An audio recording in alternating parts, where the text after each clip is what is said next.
Hello. At Ravenswood Chiropractic, we have been practicing evidence-based chiropractic care in Chicago for over 20 years.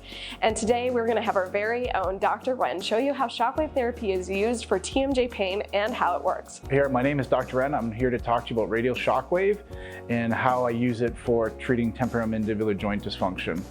I love it for patients because I can help affect them immediately by giving them some pain relief and also increasing the range of motion of their joint. A lot of times when the patient presents, their jaw, they can't open it properly or can't open it fully and it's painful. The reasons why we have pain in the TMJ joint are for a couple of different reasons.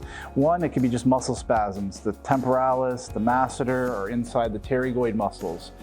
We use shockwave in order to help melt those trigger points and those spasms and help them get the normal tension in those muscles, which helps to immediately get that range of motion they're looking for. It also helps to go into the joint and stimulate it, and it does this by increasing the blood flow, and it stimulates a cascading mechanism of cells that will come in and help remodel and repair the tissue if the joint's injured. So again, you can have muscle spasms and you can have joint irritation. All of those would be considered problems with the temporomandibular joint. And after we get this calmed down and we establish the range of motion of that joint, what we'll do then is add physical therapy, some more chiropractic procedures and massage therapy in order to help treat the regional system in order to help make sure that pain goes away and stays away.